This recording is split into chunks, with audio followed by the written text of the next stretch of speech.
Hey guys, for the people, right? Ndiri kuno kwa msana, long time.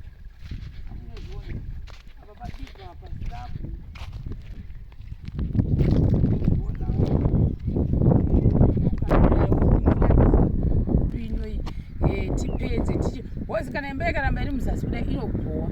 Saka ndikati pamusoro aiwa mwoyo wangu unobva wafara ndo because Washington akanga akaisa kunisa matiles kwamazare chakupi kwagutu watenda nasi kwagutu pandawana ari kuisa futi matiles ndozvaenda kunoita. I think from there vamwe vanhu vakangomirira mastandby kuti vapendegwe naye. Yo, congratulations Washington, he is working guys. Yo, the dude is working. Thank you very much nekumusupporta, thank you very much nekumupa mabasa. Ndisingakange mukutenda zvakare vanhu vese vanga vachitenga because I think ndokunga vakapesera kuona mavideos angu ekuti tiri kutenga mafarm products, ari kutengesa mafarm products ari kuinda kune vanhu. Was why ndakafira sekuti ndikazotanga futi kutaura kudai so awandisa ndichashava time yekuti ndichasei ndipedze nevamwe vanhu vakasotobhadhara kudhara. For example, pavideo yandaisa pane mumwe munhu akasitobhadhara muna June July wandatozopa this week because ndo paakauyo akauya last week iyo. Then vamwe vangu akaisawo last month iyo sevekwachiva ndaishaya time yekuti ndiite sei ndisacrifice kuti ndiinde nachi neorder dzese dzasingagoni because agreement yedu ndaifanira kuzviperekedza. Ndosangana nemunhu pamamanda mawe, paid for, the whole trip was paid for.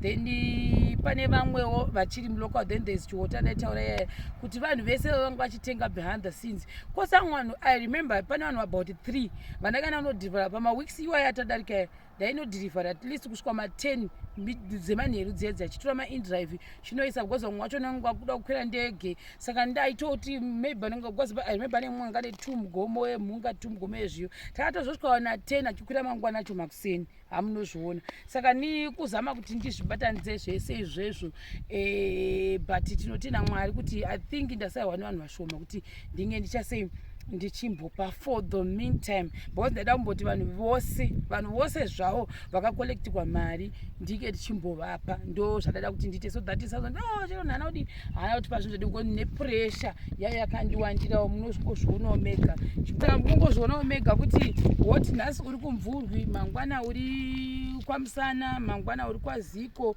mangwana kana kuti kumasvingo, mangwana uri kwakati. Saka at the end of the day ndobati garimbodi ndimboshingirira vanhu ndibodi ndivaendesere zvinhu zvavo kunokuwo ndo kwakanga kwakadhiliya. But what I'm happy about ndezvekuti tine mabricks panapa.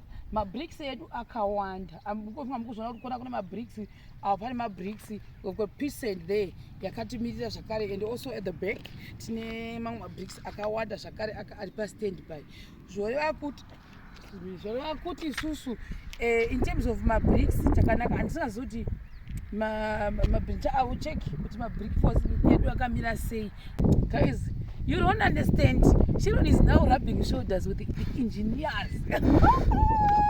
Vanhu vaMwari kamuda kushanda neni kurawo rakanaka ndochairongwa zve ndakari chichemegwa nasekuru bheni vakati sekubheni anopenga vakudza client kuti zvawakauya nazvo zvinozvirashirasha izvo ati munhu anorwadziwa paakatenga mirongo dzamabuilders. So guys, now yangu iripo ndeyekuti if you want to work with me, what you can do, amunoona zvitina zvese zvakamirira mabuilder izvi zvamunoita munotaura neni in advance. Chero ndoda kuzovaka kana kuti musi wa1 November, chero ndoda kuzovaka kana musi wakati. And also because mamwe mabookings ekuti munhu anokudza kuti musi wakati haazodzoki. Saka definitely ndikaona usina kudzoka uchiita follow up yako yekuti after some few weeks wokuti musandikangamwa at least munhu akadero zvakanaka because uri reliable ndinogona kusevhera mabuilders because mabuilder anenge akawanda macream neasiri macreamora nama-everyday naasiri ma-everyday nemituvi zvese ipapo tinosanganisa.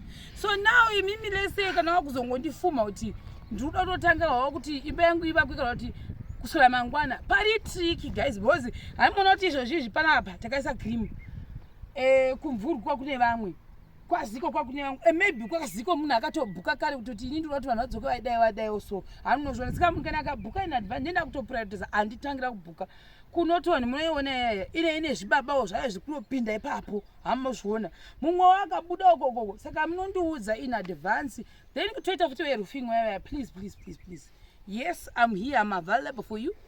Get in touch with me. Unopuwa free quotation